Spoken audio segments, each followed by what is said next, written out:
Hi, I'm Samantha Heil, Executive Director of Book Fair at Bel Air, and I'd love to invite you to one of the biggest bookish events in the region. Join us on Saturday, August 8th, 2026 from 10 a.m. to 2 p.m. at APG FCU Arena at Hartford Community College for a free, family-friendly event celebrating books, readers, and community. Book Fair at Bel Air features more than 110 authors and vendors, best-selling featured authors, kids' activities, face painting, story time, arts and crafts, photo ops, and plenty of fun for readers of all ages. Whether you're a lifelong reader, raising future bookworms, or just looking for a unique day out with the family, there's something for everyone at Book Fair at Bel Air. Learn more at www.bookfairatbelair.org or follow us on Instagram at Book Fair at Bel Air. We hope to see you there this August.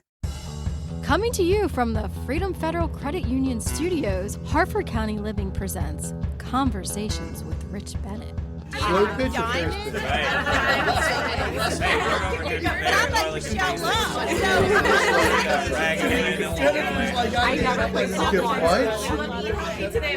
It's probably the least sexy part of organizing.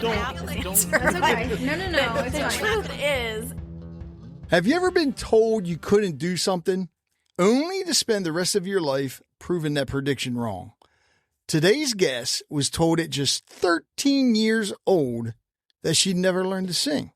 For a lot of people, that kind of comment would have been enough to silence a dream. Actually, that kind of comment at 13 would have drove somebody's self-confidence down through the ground. But not Kris Keppeler. Instead, she kept singing. She kept performing. She kept telling stories. Over the years, that determination led her from choir rooms and theater stages to film sets, recording studios, podcast microphones, and the world of audiobook narration.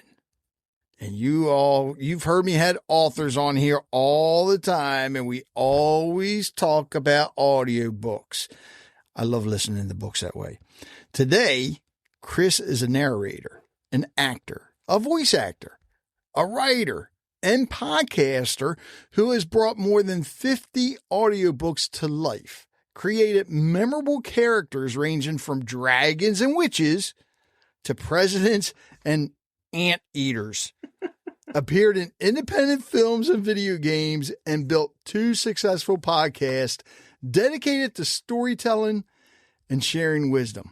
So in a world where so many people give up on creative dreams because they think they're too old, too late, or not talented enough, Kris's journey is proof that persistence, curiosity, and a willingness to keep learning can open doors you never imagined.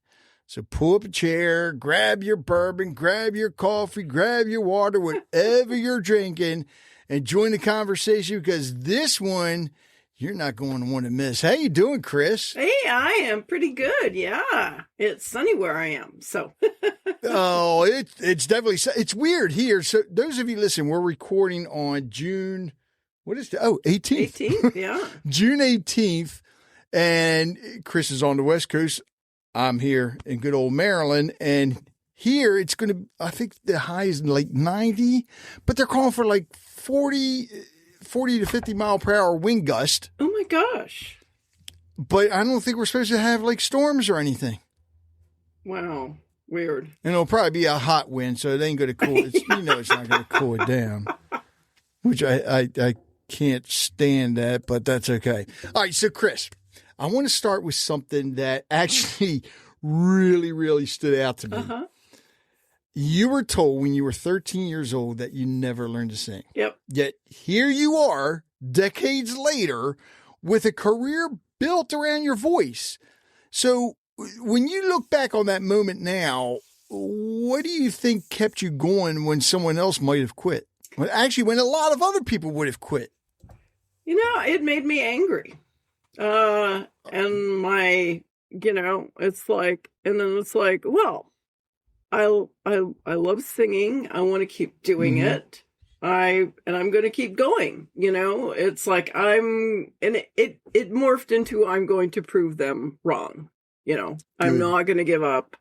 I'm going to prove them wrong, which eventually I did. Now, please tell me it wasn't a family member that told you that. No, it was a choir director. Okay, good. And then it was the next choir. You were already in the choir? Yeah. Yeah. Oh, come on now. You're already in the choir, and the choir director told you could not sing. Yeah.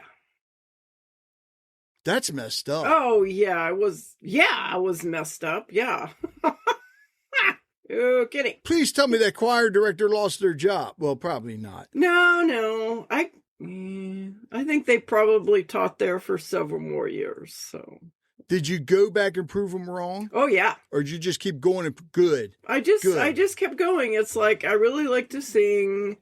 My parents did try to help somewhat because my dad liked to sing, and but I just kept getting passed off to people that really couldn't. They found me a friend who also told me I couldn't sing. Oh man, yeah. Here's the thing, and to me, anybody can sing. Yeah. Everybody has a voice that somebody wants to hear. How many people have always said Bob Dylan couldn't sing? I love listening to Bob Dylan. Yeah. I mean, who's the other? William Shatner. Captain Kirk. But yet he released one album and was singing. Yeah.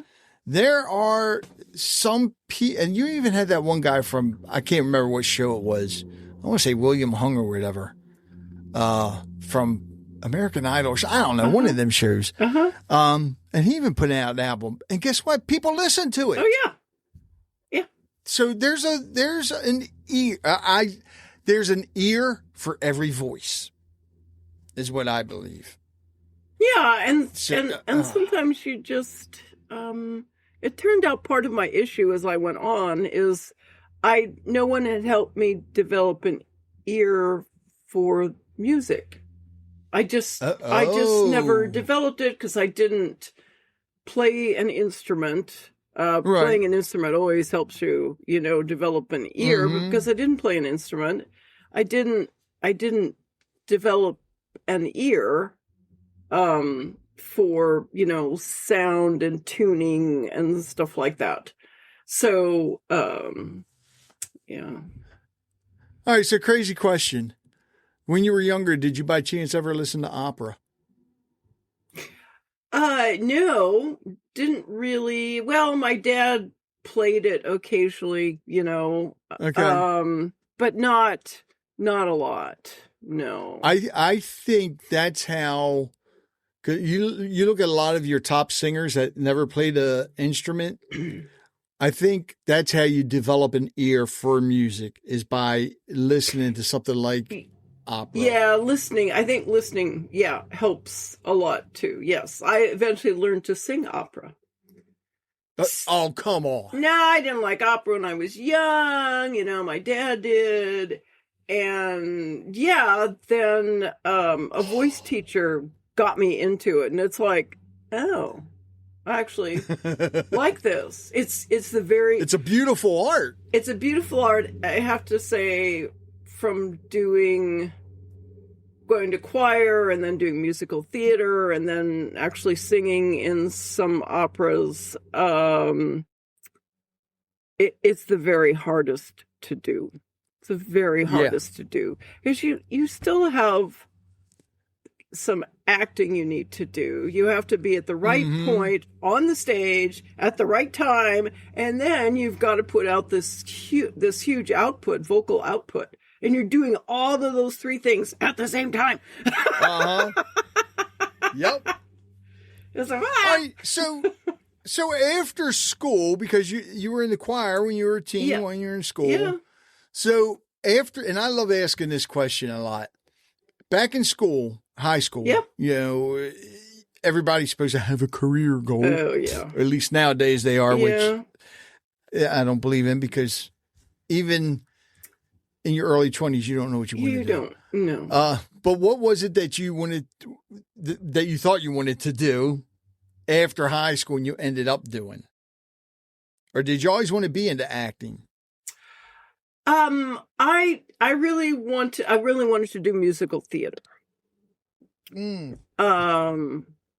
Yeah, I really wanted, not acting. I hadn't really thought about acting. I just wanted to do, I enjoyed musical theater. That's what I wanted to do.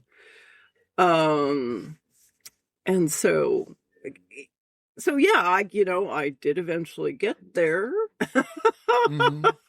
Years later, but I got there. I think the big deal there was I sang in a local dinner theater production. I love that. Yeah, I sang 29 performances as the Mother Abbess in The Sound of Music. Oh, wow. Oh, that was fun. That was really fun. It's just a really fun part. You have that wonderful song, but you get to sing with Maria. You get to dance with Maria. It was so much fun. So much fun. Oh, yeah. I haven't been to a good dinner theater in a long time. I need to go. My wife and daughter just went to one, I want to say several months ago, to see Rock of Ages. Yeah. And then my best friend and his daughter just went to one. I don't even know what the name of it was. It was similar to Rock of Ages, but it was all Elvis's music. Oh.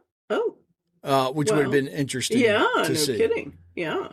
I mean, he thought he was going to see an Elvis impersonator. He's like, no, he said, but I was shocked. It was very good. I said, did you try to get up on stage and be Elvis? Because I know he would have tried if they gave him the opportunity to. All right, so with voice acting, because voice actors have always amazed me. I've had a few on. Carrie Ferris I've had on. A friend of mine who's in radio, John Klug, now no longer doing radio, is doing voice acting, voiceovers. Yeah. Actually, what's the difference between voice acting and voiceovers? Because a lot of people may think it's the same, but in a way it's not. It's not. Voice acting is more in the realm of where you're doing animation, games. It's more in the realm of acting with your voice. Voiceovers, that's the overall umbrella that is used if you're doing other sorts, if you're doing corporate narration, if you're doing obviously audiobooks falls more into the voice acting. Right. But then there's all the other stuff. Then there's commercial voiceover. There's so many types of voiceover that you can do. There's YouTube. There's Yeah. Well, with the voice acting, because you did that, but you're also doing it for audiobooks. Yeah. And when you're, correct me if I'm wrong, but when you are doing an audiobook that has characters, how many multiple characters do you have to have the voice of? Are you actually covering the voices for at times? As many as are in the book, as come up in the book. So it's usually just one person doing it, right? Yeah. But with different voices. Yeah. That's what I thought. Yeah. There are multicast, audiobooks. But that's unusual unless they think it's going to be a big seller. Because that runs into a lot of money to have several actors voicing, characters. Right. How long have you been doing audiobooks now? Oh, a good, 16, 17 years. Yeah. That's okay. good.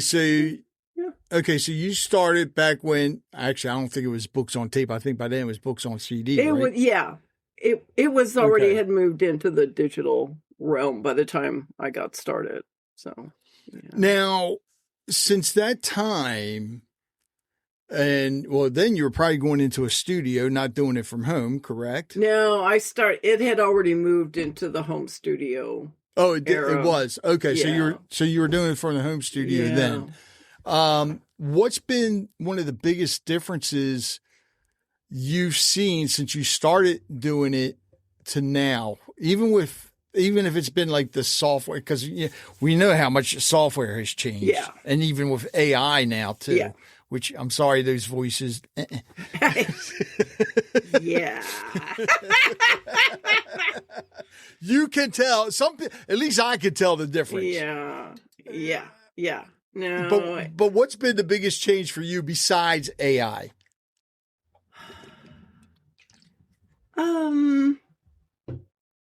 Just the biggest things in audiobooks, I think, is just the perfection that you have to reach. Yes. Yeah. And, perfectionism isn't a good mindset, but you almost have to have that with audiobooks.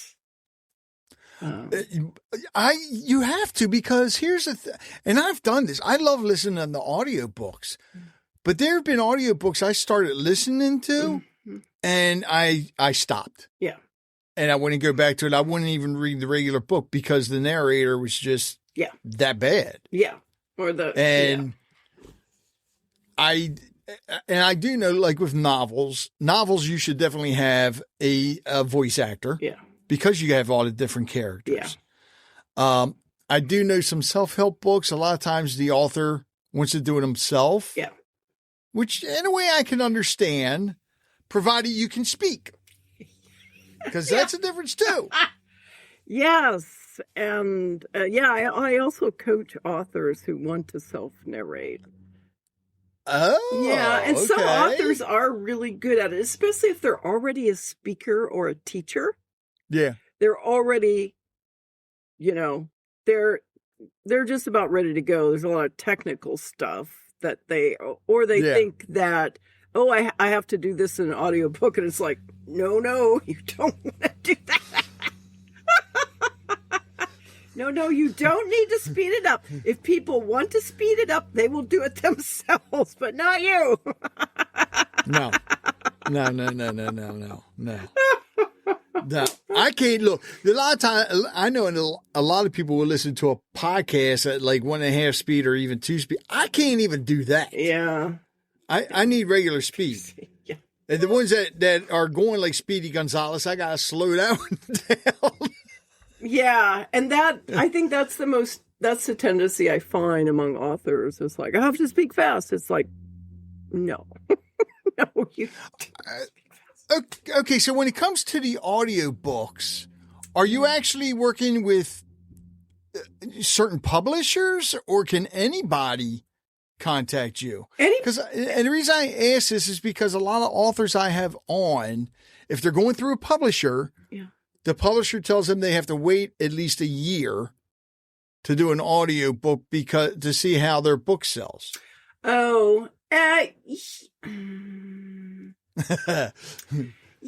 This is why I wanted to talk to you.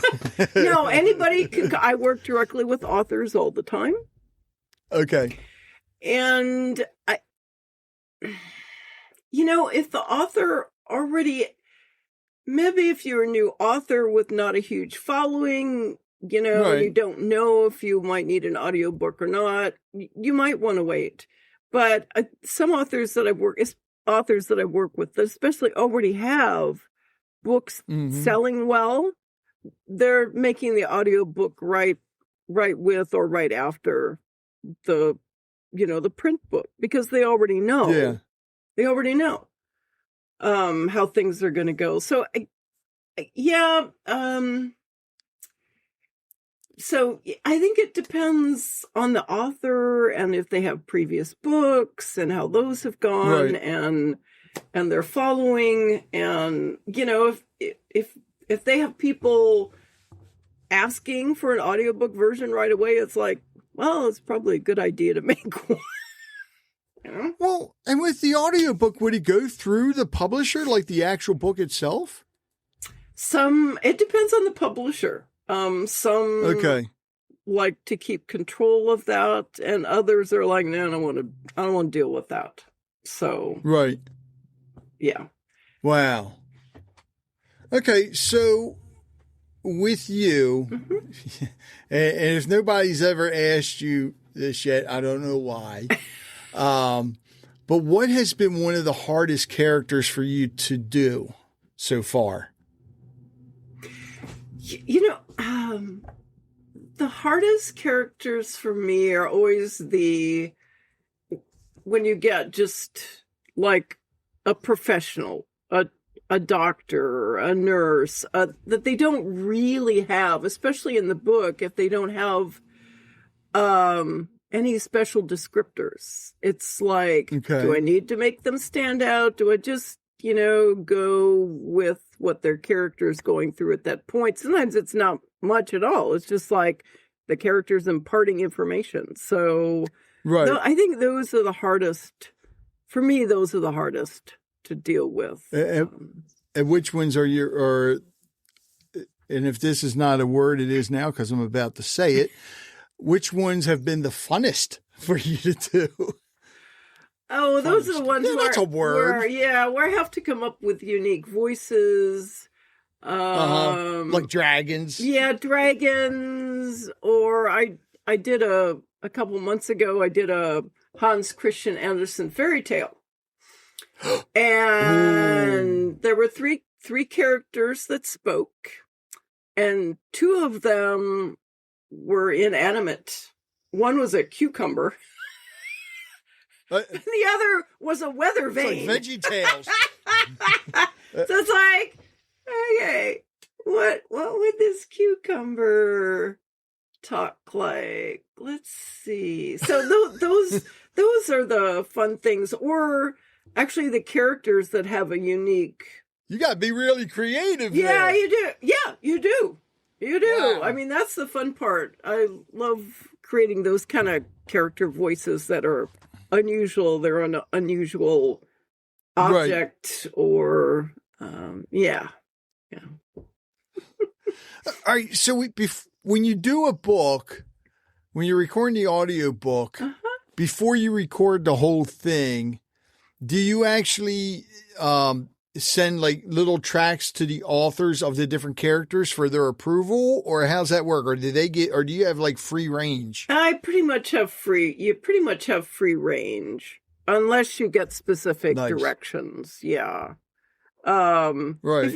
If you're working for a major publisher, you're probably going to have specific directions, or maybe even the session will be directed as you go through it. So, but a lot of times it's just free reign on, yeah. Now, are there any audiobooks that you've done that some listeners may know about? Oh gosh. Or is it mainly independent authors? It's mainly independent authors. I haven't worked with any of the major publishers. I'm on some list with smaller audiobook publishers. Yeah. Right. Mm-hmm. Yeah. All right. So if you don't mind, because I've been dying to hear this. Because you've done Dragons and Witches. Right? Yes. Can you share one of them voices with us? Well, my favorite one to share is the children's audiobook that I did, and it was like the author wanted a very separate, specific voice for 10 different animals that spoke, and it's like, bees are easy, snakes are kind of easy, Wow. It's like, well, what the heck does an anteater sound like? So it's like, okay, and anteater has a long tongue, so he talks like that.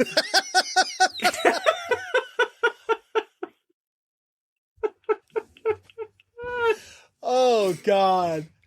Oh, what cartoon character am I thinking of that had an anteater in it?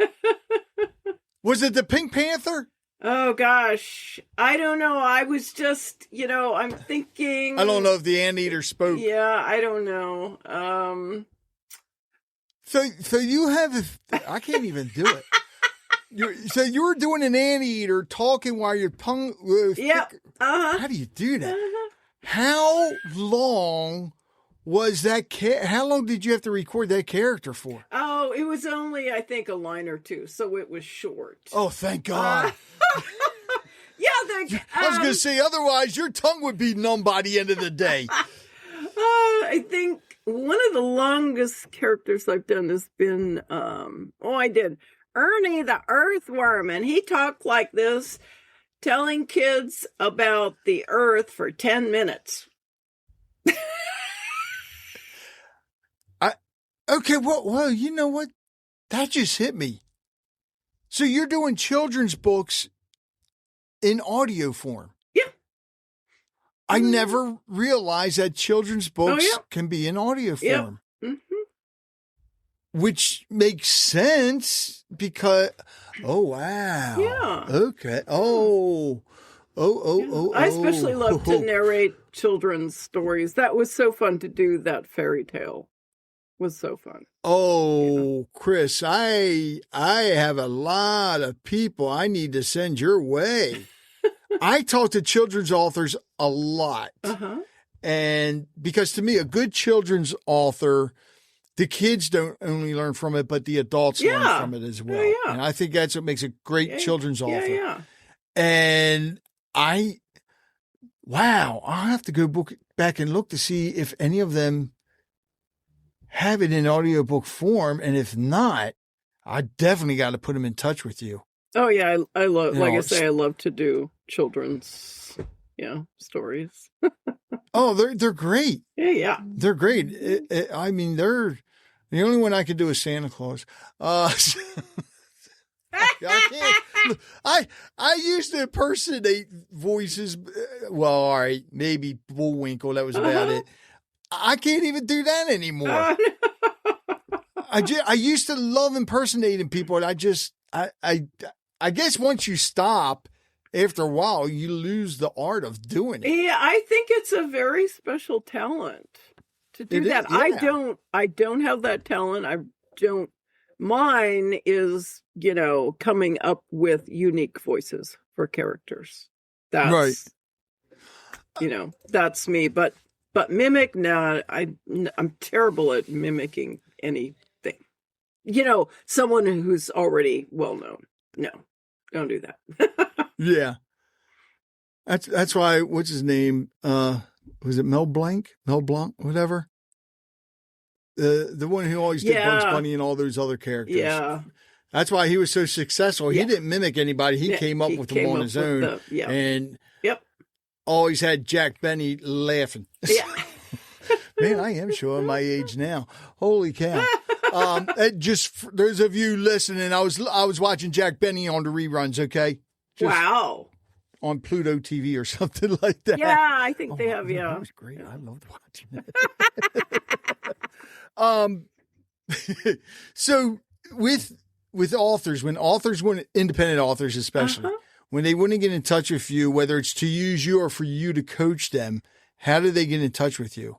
It's my website, Kris Keppeler. That's Keppeler, Kris with a K, KRISKEPPELER.com. Yeah, there's a place right there on the website to book a consult with me. And they can find me on social media, send me direct messages. I'm on X, LinkedIn. LinkedIn's one of my favorites. Instagram. Yeah. Yeah. I need to start getting active on that again. I'm on it, but I'm more active on Facebook and Instagram than anything. And that TikTok, I'm still trying to figure. There's just too many social media platforms. I know, anymore. It's like, okay, which one? It's nerve-wracking. Yeah, it is.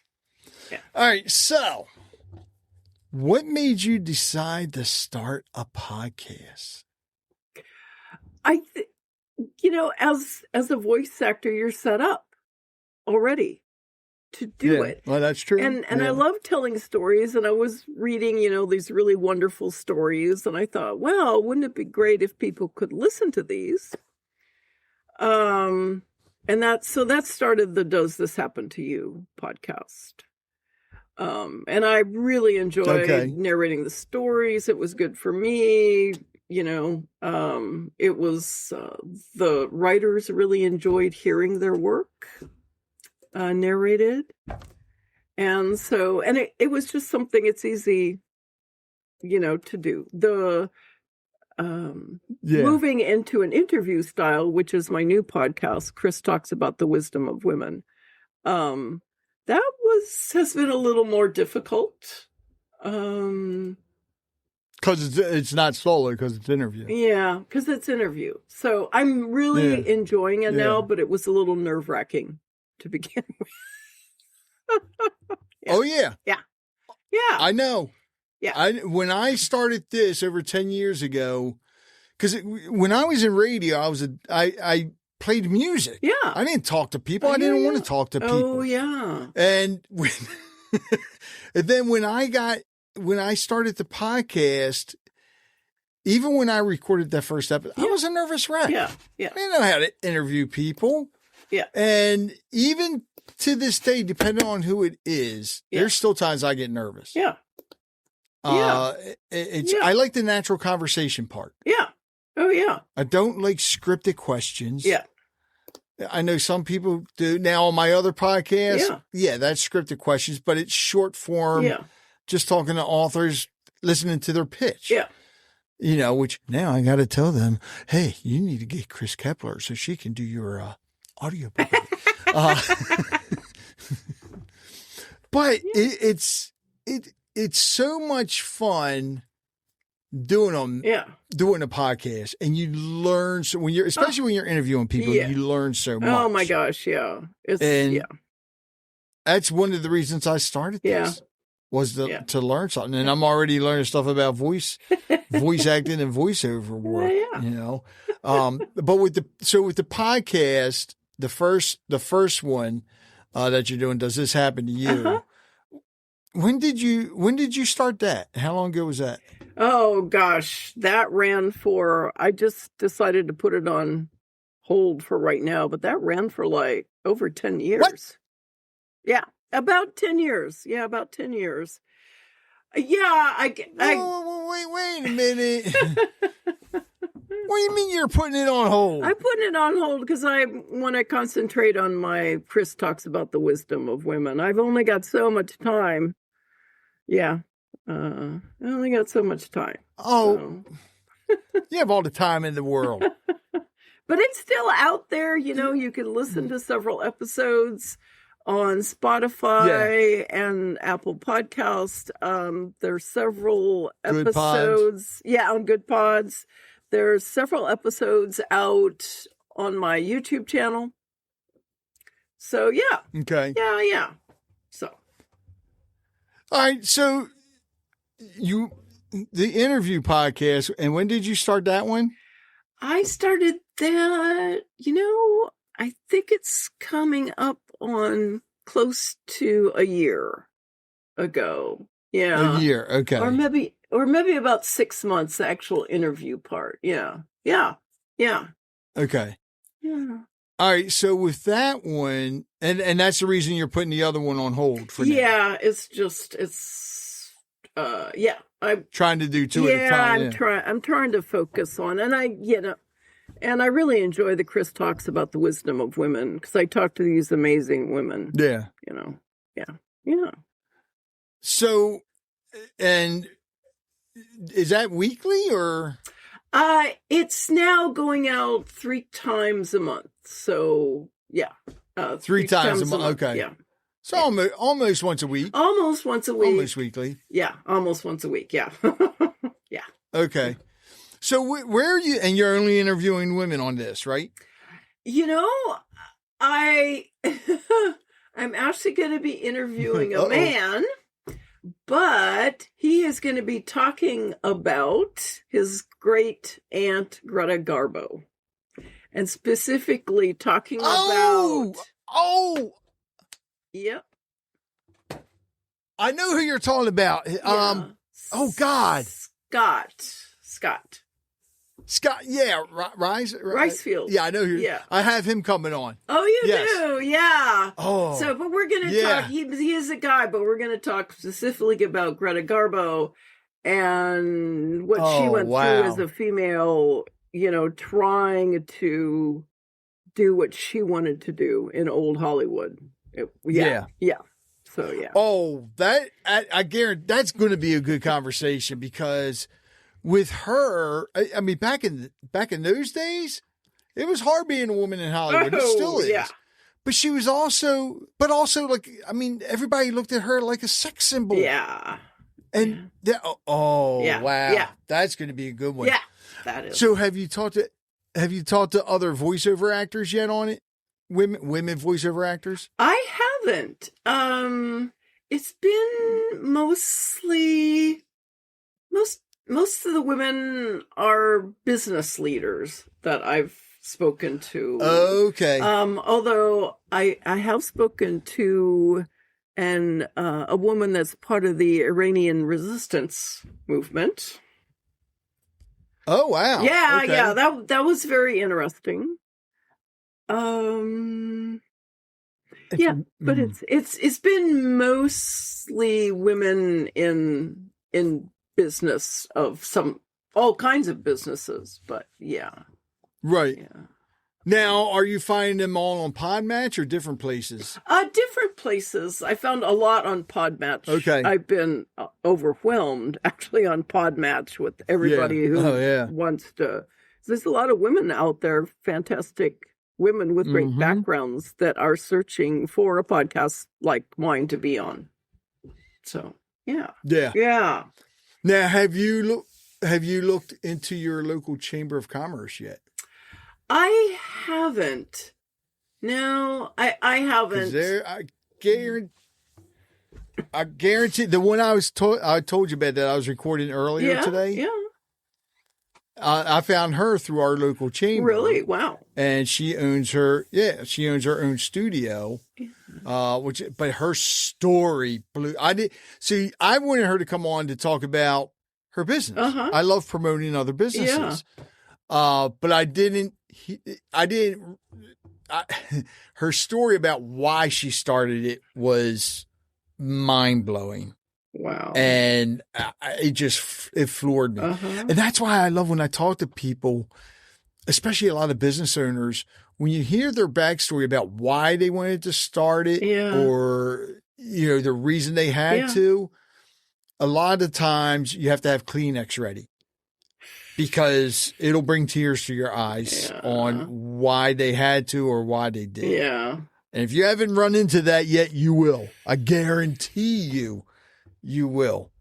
But that's what makes it so great. Yeah. Yeah. Yeah. I talked to, a woman that's been, she got started she's 83 and she's still working. 83. You didn't find her through Podmatch, did you? No, I found her on a line of both, the business networking site.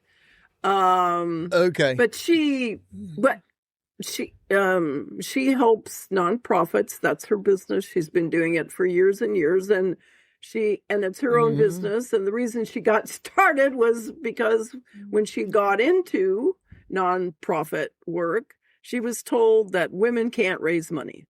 So she's like, well, okay, I'll just go and do my own business. Let's, I was like,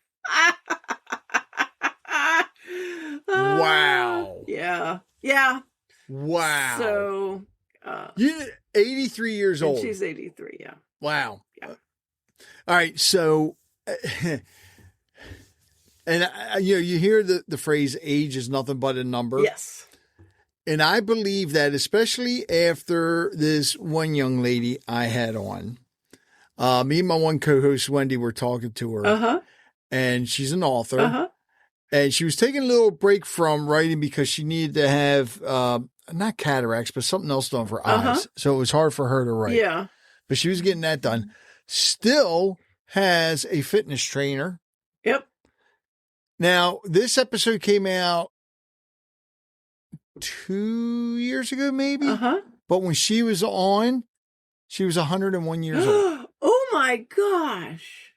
Wow.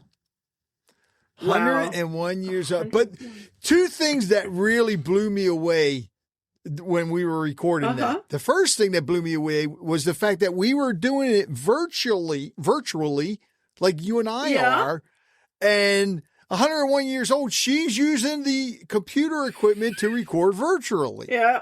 Uh-huh. The second thing that really blew me away, here she is 101 years old and still has a fitness trainer. Yep. It's like that right there said, you know what? Here I am. Well, right now I'm 63. Yeah. And I complain if I can't even lift something because it hurts my back or whatever. And here this woman is 100. She could run circles around me. He's like, I can't complain about anything no more. Forget that. Yeah. And that's when I agree. It's like, yeah, age is nothing but a number. It's how you it really is. Van Dyke. He's it really is. Yeah. I think he just turned 100. He's getting ready to and still performing. Yep. Yeah.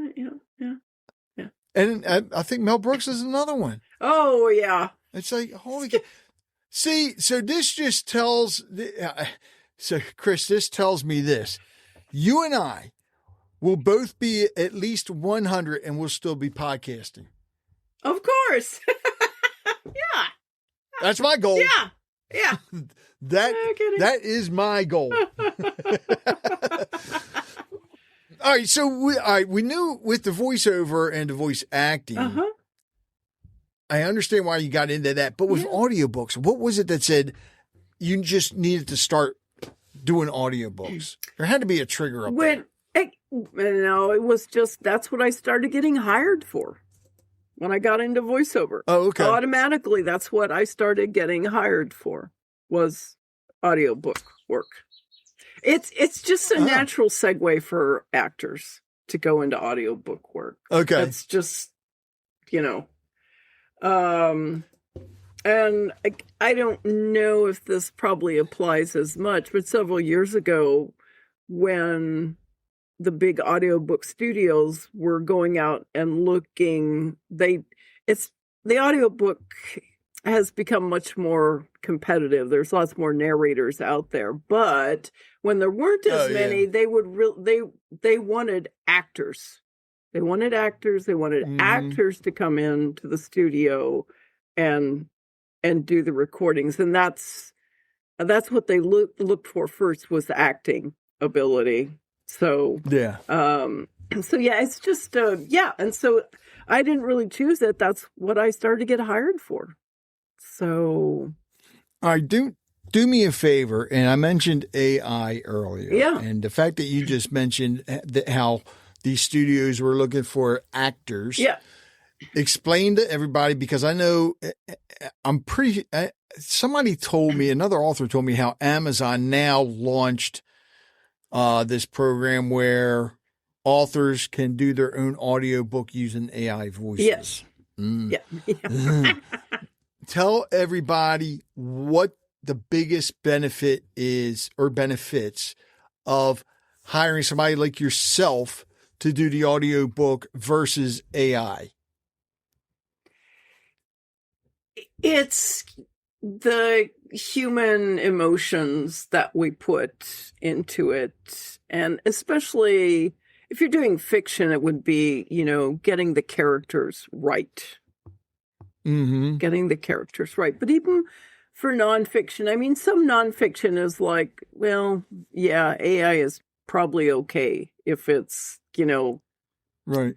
Maybe some kinds of very educational material, stuff like that. But if you want real nuance and a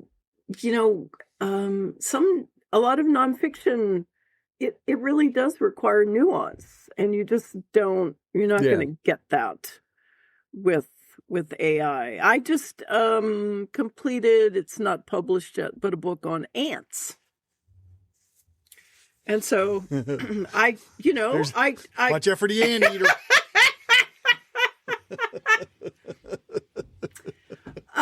But it's like I needed to make that interesting. I found it interesting. So when I'm narrating it, I'm interested, and I sound like I'm interested, and and it's the nuance. You can tell. Yeah. It's the nuance. Yeah, it's that human connection. Yeah. You don't need to see somebody to make that human connection. The other thing is, I want to say the clarity. And just to give you an idea, I was just watching a video last night on YouTube about Bob Seger, the singer. Yeah. And how some of the songs that he wrote, he gave to other artists. And at one point, they were talking about Glenn Frey of the Eagles. How he wrote a song and gave it to Glenn Frey. And Glenn Frey was actually playing with Bob Seger back in the day before he was, I guess, part of the Eagles or whatever. But I ended up turning it off because I could tell it was AI. The voice was AI. Yeah. Because it was saying Bob Seger. Oh, no. Not Bob Seger. Bob Seger and Glenn Frey. Oh, man. That's right away, that just turned. Yeah, and if it was a human voice, I would have turned it off as well. Yeah, yeah. You know, it's like, okay, if you're going to do a video about somebody, learn how to pronounce their name. But you hear that a lot with AI. Yeah. AI cannot correct its own punctuation or whatever you want. Grammar, I should say. No. Yeah, I heard that. I'm like, you got to be kidding. Oh, my gosh. No. Yeah. All right, so Kris, before I get to my last question, which, by the way, you're going to pick, is there anything you would like to add? Wow. In one of your favorite characters' voices. I would say do it in the anteater, but that would be too long for you to talk with your tongue stuck out. Oh, you think so? I'm very good at that. My favorite thing about narrating is I love to narrate comedy. God, I'm going to spit my water out. Oh, you love to narrate comedy? Yeah. How many takes does that take? Yeah, wow. Actually, not that many. Unfortunately, I don't get to do a lot of audiobooks. Usually the comedy is in, I guess the comedy can be a little bit in children's audiobooks, but I just don't. Right. The comedy was for my podcast that Does This Happen to You? I was actually narrating. All the stories were funny. So I was weekly narrating funny stories. I just had so much fun with that. I'd be rolling the whole time. It would take me it would take a lot of editing if I did that. So yeah, I would just be rolling. Yeah. Well, you see, look, you've had me cracking up already. Yeah. I mean, you almost had me spit my water out.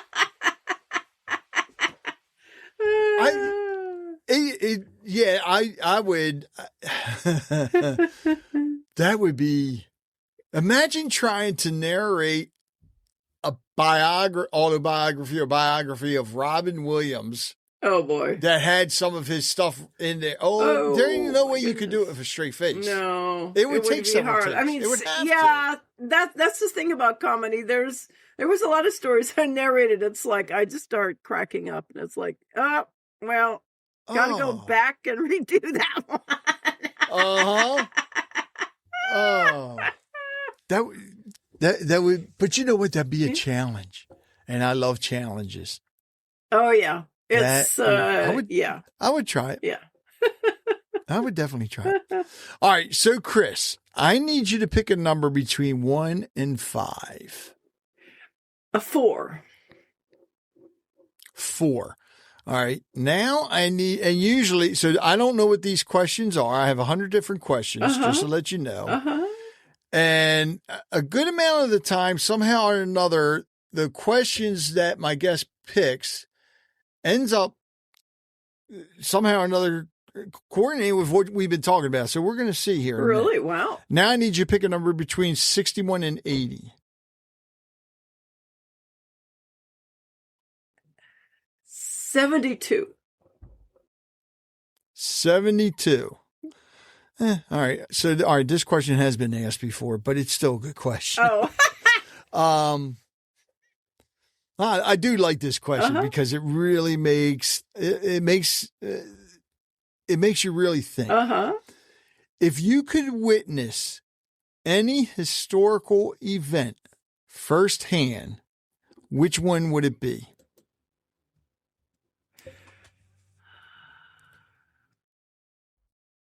Oh. Wow. All right. See, usually this even takes me a while, but considering what we've been talking about, I already have something. Oh. I think the first successful launch at Cape Canaveral. Yeah. Oh, wow. Okay. That would be fun. That ain't what I was thinking. Oh. I'm tying it to what we've been talking about, and any historical event that I wish I could been a part of. Just tying into what we've been talking about is to be in the studio when Orson Welles did War of the Worlds. Oh. Yeah, I'm not a big Orson Welles fan, so, but yeah. Me neither, but I mean, that just what he did over radio at that time. Yeah, was. You talk about storytelling. Yeah, that was. Yeah. He had people believing. Oh, yeah. Oh, yeah, that was. Yes. Yeah. Yeah. Either that or even one of FDR's fireside chats to sit there and watch that would be. Yeah. I think that would be fun. God, there's a lot of them I could think of when it comes to radio. Oh. Even the old time radio shows just to watch them. Yeah. God. Man. Now I'm going to have to go listen to the Lone Ranger. Oh, yeah.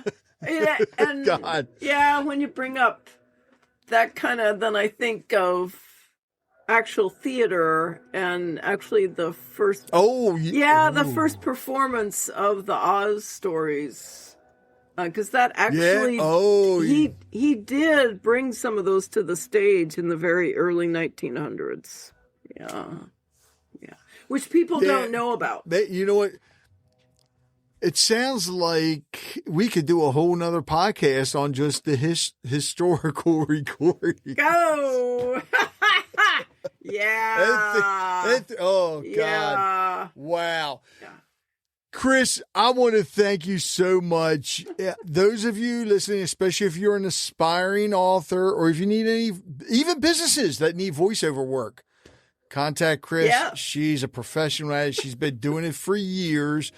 And I'll make, if you want coaching yourself, contact her as well. I'll have a link to her website in the show notes. Yeah. But if you're listening right now, you don't want to waste your time looking at the show notes, go to kriskeppeler.com. That's KRISKEPPELER.com. Yes. Kris, thank you so much. Thank you. Well, if there's one thing we can all take away from this conversation, it's that someone else's opinion doesn't have to become your reality. Kris was told as a teenager that she never learned to sing, yet she built an incredible career around the very thing someone tried to convince her she couldn't do. Along the way, she became an actor, a voice actor, an audiobook narrator, a podcaster, and a storyteller who's helped bring countless characters and stories to life. Her journey is proof that persistence, curiosity, and a willingness to keep learning can take you places you never imagined. I also loved getting a behind-the-scenes look at the world of audiobook narration and voice acting. It's easy to think it's just reading words on a page, but Kris reminded us it's really about bringing emotion, personality, and humanity to every story. Whether she's creating the voice of a dragon, an anteater, an earthworm, or helping an author find the perfect way to tell their own story, she's showing us that every voice has the power to connect with someone. And I have to admit, I'm still trying to picture what an anteater sounds like. I don't know if I'll ever get that image out of my head, but it's definitely made this one of the most entertaining conversations I've had in a while. If you're an author thinking about turning your book into an audiobook, if you've ever been curious about voice acting, or if you've ever been holding back on a dream because someone once told you that you couldn't do it, I hope today's conversation gave you the encouragement to keep going anyway. Be sure to check out Kris Keppeler, her podcast, and the incredible work she's doing. And I'll have links in the show notes to make it easy for you to connect with her. Until next time, I'm Rich Bennett.